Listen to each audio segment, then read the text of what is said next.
Labour రూమ్లో మీ experience ఎలా ఉండే? చాలా బోల్డ్గా చెప్పాలని ఉంది, కానీ మళ్ళీ మీరందరూ దాన్ని అర్థం చేసుకుంటారో లేదో అని తెలిసి, అమ్మాయి శరీరం అనేది కూడా అలాంటిదే. ఒక మగాడి దృష్టిలో హస్బెండ్ అక్కడ కూర్చోవడం అంటే తనకి నొప్పి కోసం సపోర్ట్ అని తను అనుకుంటుంది, కానీ the respect has grown 10 times more on my own mother అని చెప్పాను. దేన్నైతే ఇష్టపడుతున్నామో ఓహో అది ఇలా అయిపోయింది అనే ఒక పర్సెప్షన్, అంటే నేను మరీ పచ్చిగా చెప్తున్నాను అంటే క్షమించండి, బట్ ఫ్యాక్ట్ చెప్తున్నాను. బిడ్డ బయటకు రావాలి, 2 మార్గాలు ఉన్నాయి, ఇది కాకపోతే అది అలాంటిది, దానికి తర్వాత ఆఫ్టర్ ఎఫెక్ట్స్ ఉంటాయి. అల్హమ్దుల్లా బేబీ పుట్టి 1 day అయిపోయింది.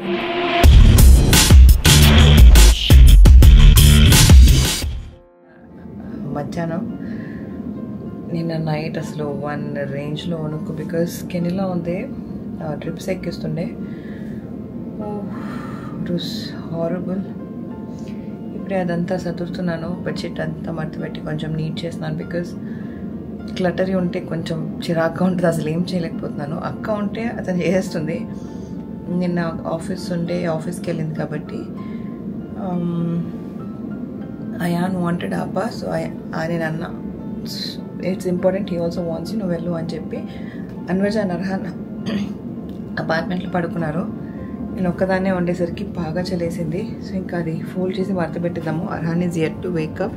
లిటరలీ బేబీ పుట్టి 17 hours అయింది. అండ్ నేను బిలీవ్ చేసింది ఏంటంటే, the more we feel sick, మనకి సిక్ ఫీలింగే వస్తూ ఉంటుంది. సో నేను ఆ షివరింగ్ నుంచి కొంచెం నార్మల్ అయ్యాను, అండ్ యాక్టివ్గా ఉంటే బెటర్ ఫీల్ అవుతానని చెప్పి క్విక్గా బెడ్ అదంతా చేసేస్తుండే అనమాట. హౌస్ కీపింగ్ స్టాఫ్ వస్తారు, వాళ్ళు బెడ్ చేస్తారు, బట్ లిటరలీ ఎన్ని బ్లాంకెట్స్, నా year muffs, jacket, gloves, socks అన్నీ ఉన్నాయి, దట్ బెడ్ మీద కూర్చోడానికి కూడా ప్లేస్ లేకుండే. సో అందుకే అది సదిరేస్తుండే. అర్హాన్ లేచిన తర్వాత అన్వర్జాన్ ఇంటికి వెళ్ళారు ఫ్రెష్ అప్ అవ్వడానికి. ఇంకా అక్కడ నుంచి నేను, అర్హాన్ అండ్ మా లిటిల్ బేబీ ఆమెర్, మేము ముగ్గురమే ఉండే అనమాట హాస్పిటల్లో.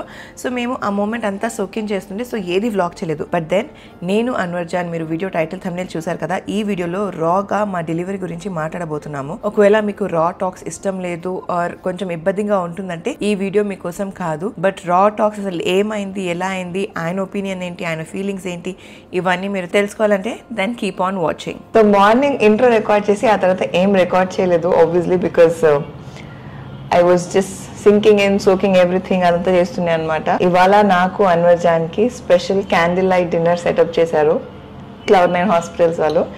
సో ఈ సెటప్లో అన్వర్జాన్ని కొన్ని క్వశ్చన్స్ అడుగుదాము. The videos gonna be all about these things that I'm gonna ask you. Okay, so తింటూ మనం మాట్లాడుకుందాం. లేబర్ రూమ్లో మీ ఎక్స్పీరియన్స్ ఎలా ఉండే? బికాస్ లాస్ట్ టైం లేబర్ ఇంత లాంగ్ లేకుండే కదా, ఈసారి how was your experience in the labour room? I have a very bold opinion on it. If you guys will put without filter, then I'll definitely tell. Without filter. Okay, I'll tell it in a very simple language. Okay. చాలా బోల్డ్గా చెప్పాలని ఉంది, కానీ మళ్ళీ మీరందరూ దాన్ని అర్థం చేసుకుంటారో లేదో అని తెలిసి సింపుల్గా చెప్పే ప్రయత్నం చేస్తాను. థియేటర్లో చూసే సినిమాకే విలువ ఉంటుంది, అలానే ఆర్ట్ ఏదైతే ఉంటుంది కదా దానికి విలువ ఉంటుంది. ఎప్పుడు ఆర్ట్ ఎలా చేస్తారు అనే దానికి విలువ అనేది ఉండదు. అమ్మాయి శరీరం అనేది కూడా అలాంటిదే. ఒక మగాడి దృష్టిలో అంటే బేసిక్ నేచర్ ఆకర్షణ అనేది. సో ఒక మగాడి దృష్టిలో అంటే ఇంతకుముందు పెద్దవాళ్ళు వెళ్ళొద్దు లేకపోతే అవాయిడ్ చేసేవాళ్ళు. అమ్మాయి వాళ్ళ అమ్మ కానీ, అత్త వాళ్ళు కానీ, లేకపోతే అక్క చెల్లెలు అలాంటి వాళ్ళు ఉండేవాళ్ళు తప్ప మొగుళ్ళు ఉండడం అనేది చాలా అప్పుడు నేను పెరిగే క్రమంలో లేదు.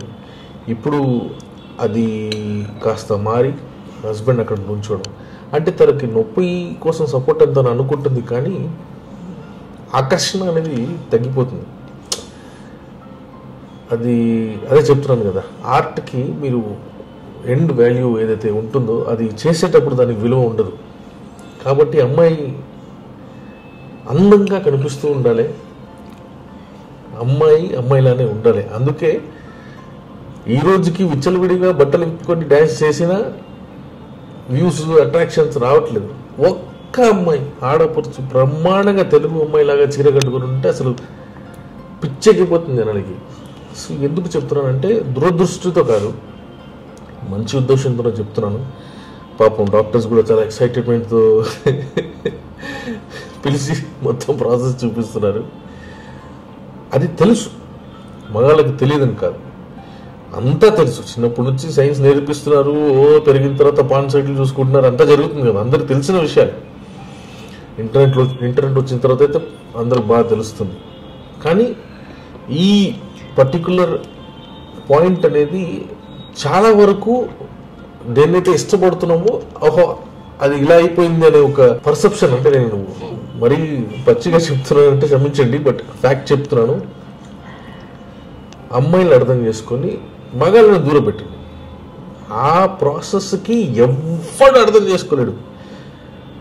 మీరు ఆడపిల్లల్లా కష్టపడుతున్న కష్టాలు నొప్పులు వాడు అర్థం చేసుకుంటాడు, వాడికి తెలిసి వస్తాయనే ఉద్దేశంతో అయితే దయచేసి పెట్టుకోకండి. అది జీవితంలో జరగదు, హైలీ ఇంపాసిబుల్.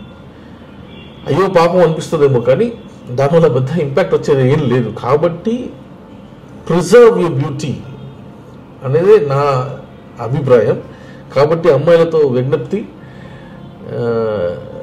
లోపల లేబర్ రూమ్లో మీ హస్బెండ్ మాత్రం రాకుండా చూసుకోండి. మీకు అలా అనిపించిందని అందరికి అలా అనిపిస్తుందా అండి? Moving to the next meal.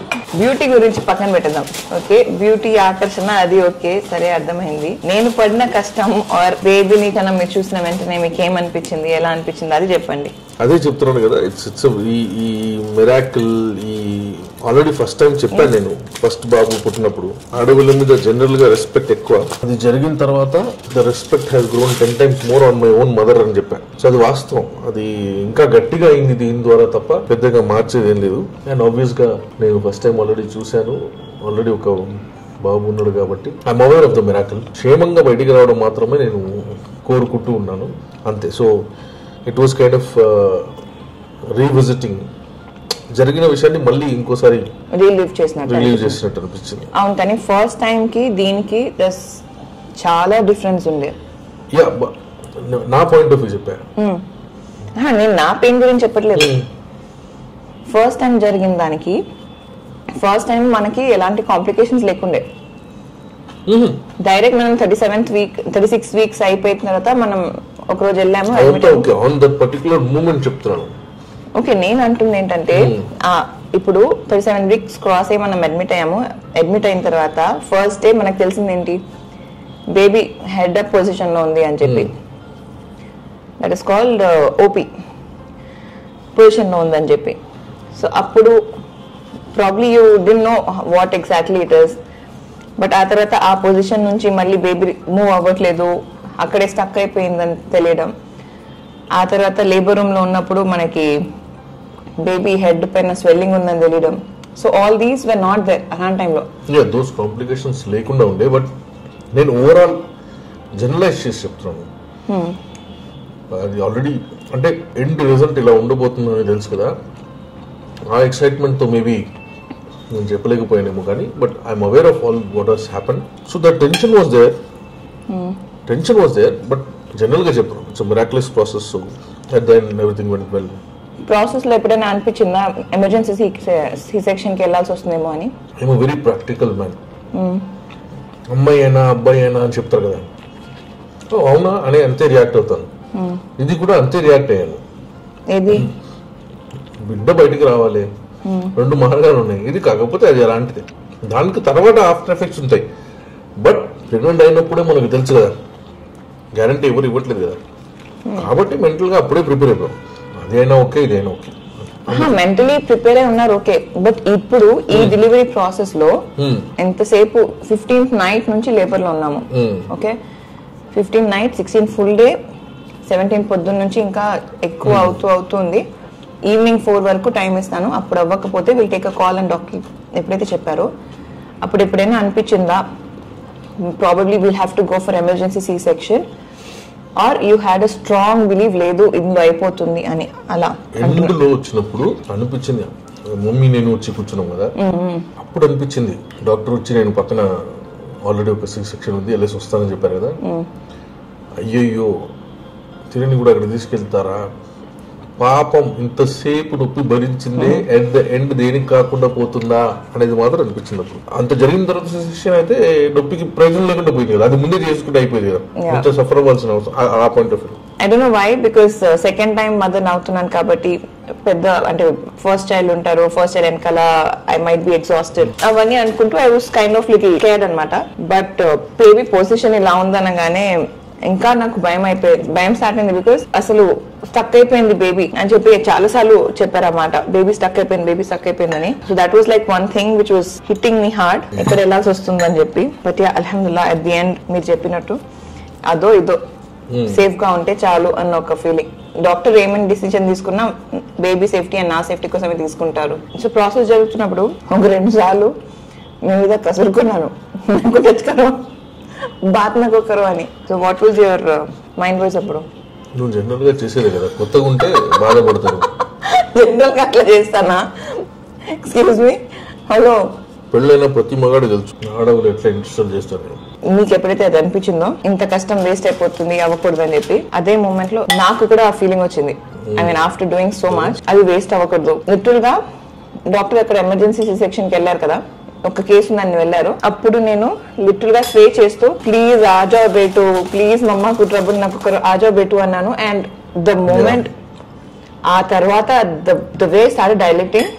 అల్హమ్దులిల్లా బేబీని చూసిన వెంటనే ఏమనిపించింది, బికాజ్ లాస్ట్ టైం బేబీని బయట తీసిన వెంటనే డాక్టర్స్ అంతా అనౌన్స్ చేశారు కంగ్రాచులేషన్స్ అ బాయ్ అని చెప్పి.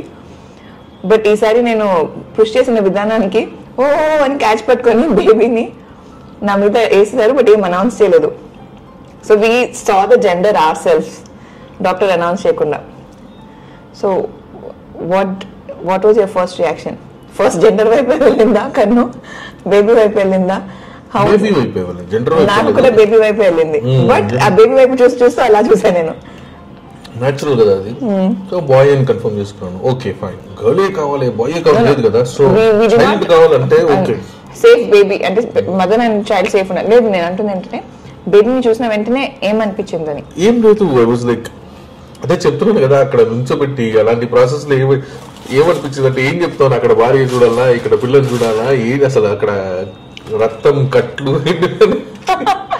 అండ్ అసలు హైలైట్ ఏంటంటే, అంటే మీరు ప్రీవియస్ వీడియోస్ చూస్తుంటే మీకు అర్థమవుతుంది, but then this is just our side of story. అప్పటి వరకు మా అత్తగారు పైననే నాతో ఉండి తన ఫేస్ లో, అంటే ఆనెస్ట్లీ నేను డాక్టర్ కూడా చెప్పాను, I have never seen my mother in law like this. తను బాధపడుతుంది, she was feeling so sad. ఎంత బాధపడుతున్నారంటే లోపల టెన్షన్ అవుతూ సబర్ పెట్టే అంటున్నారు. అంటే ఏడుపు వచ్చేస్తుంది ఒకవైపు మా అత్తగారికి, ఏం చేయలేకపోతున్నాను నేనేం చేయలేకపోతున్నాను అని చెప్పి పంపించినా మళ్ళీ పైకి వచ్చేసింది.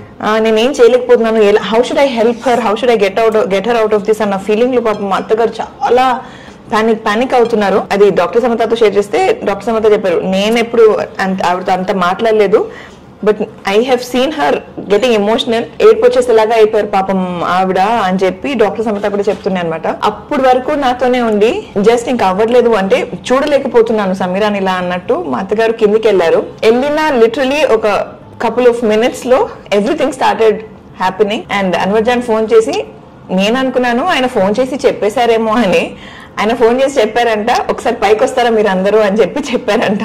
మా అత్తగారికి ఏం అర్థం కాలేదు, బికాస్ బ్యాక్గ్రౌండ్ లో బేబీ ఏడుపు వినిపిస్తుందంట, వెనకాల బేబీ ఏడుపు వినిపిస్తుంది. ఎవరు బేబీ, సమీరా బేబీ అయిపోయిందా ఏంటి, అసలు ఇప్పుడే కదా నేను కిందికి వచ్చాను, ఈ లోపు ఏమైపోయిందని అందరూ పరుగు అని చెప్పి పరిగెత్తుకుంటూ పైకి వచ్చారు. So that was like another thing. అప్పటి వరకు లిటరలీ మొత్తం ఫ్యామిలీ పైన ఉండి కరెక్ట్ గా ప్రాసెస్ జరిగినప్పుడు ఎవరు లేకుండా నేను అన్వర్ జాన్ మాత్రమే ఉన్నాము. అండ్ అది ప్రాసెస్ కూడా ఎలా స్టార్ట్ అయిందంటే, స్టార్ట్ అవుతున్నప్పుడు ఇప్పుడు అవుతుందా అవ్వదా అనేది కూడా మనకు తెలియదు. So we couldn't kind of call them అవుతుంది అని చెప్పే స్పేస్ కూడా లేకుండే. సో అది అయిపోయిన తర్వాత ఆయన కాల్ చేసి చెప్పగలిగారు. అరేంజ్మెంట్ సీరియస్లీ ఒక మదర్ ఫాదర్ ని స్పెషల్ గా ఫీల్ చేయించడానికి. సో ఇంకా మేము తినేసి కెమెరాని పక్కన పెట్టేసి ఆ టైం ని ఎంజాయ్ చేసుకుంటూ ఇంకా మిగిలిన ఫుడ్ తినేస్తాము. I know it's a very small vlog, చిన్న video, but then it's a very beautiful ఏమంటారు ఎక్స్పీరియన్స్. కాబట్టి మాకు ఆయన చెప్పినట్టు ప్రశాంతంగా మీల్ ఎంజాయ్ చేస్తూ, 2 పిల్లలు పడుకొని ఉన్నారు, ఆ టైంలో జస్ట్ మేమిద్దరం ఇలా టైం స్పెండ్ చేస్తూ అండ్ మమ్మల్ని ఇలా స్పెషల్ ఫీల్ చేపిస్తున్న Cloud9 కి once again thank you so much. Stay tune, do subscribe to all the family channels because ప్రతి ఛానల్ లో అమేజింగ్ కాంటెంట్ వస్తుంది. అన్ని ఛానల్స్ కింద డిస్క్రిప్షన్ లో ఉంటాయి, వెళ్ళి చెక్అౌట్ చేయండి. And once again thank you so much. ఇంత లవ్ ఇస్తున్నందుకు, ఇన్ని విషెస్ ఇస్తున్నందుకు, ఇన్ని కంగ్రాచులేషన్స్ మెసేజెస్ అవన్నీ పంపిస్తున్నందుకు. ఐఎమ్ సారీ, నేను అంటే నార్మల్ గానే అర్హాన్ ఉన్నప్పుడు ఫోన్ వాడను అండ్ తను ఫోన్ టచ్ కూడా చేయనివాడు. అండ్ ఇప్పుడు ఇద్దరు పిల్లలు అయిపోయారు కాబట్టి it's very difficult for me to reply or check on the messages అవన్నీ కూడా. అంటే నేను ఫోన్ అసలు టచ్ చేయనా వాడనా అంటే ఫోన్ వాడతాను, టచ్ చేస్తాను, పిల్లలు పడుకున్నాక చూస్తాను. But that is kind of browsing అలా చేస్తాను. ఆ టైంలో నేను కామెంట్స్ చదివి రిప్లై చేయలేకపోతున్నాను. But I do read comments. ఒక కామెంట్ కి రిప్లై చేసి ఇంకో కామెంట్ కి రిప్లై చేయకపోతే నాకు అలా కష్టంగా ఉంటుంది కాబట్టి ఇదే కొన్ని రిప్లై చేస్తాను, జస్ట్ అవాయిడ్ చేస్తాను. But I read all of your comments. So thank you once again అన్ని విషెస్ పంపిస్తున్నందుకు నా తరపున, మా వారి తరపున, మా ఎంటైర్ ఫ్యామిలీ తరపున once again thank you so much. మీ లవ్ ని ఇలానే ఎప్పుడు మా వైపు షేర్ చేస్తుండండి. అండ్ హ్యావింగ్ సెడ్ దట్ ఈ వీడియోని ఇక్కడతో ఎండ్ చేసి మరొక సరికొత్త వీడియోతో మీ ముందుకు వస్తాను. అప్పటి వరకు సెలవు. నేను మీ సమీరా షరీఫ్. Bye guys.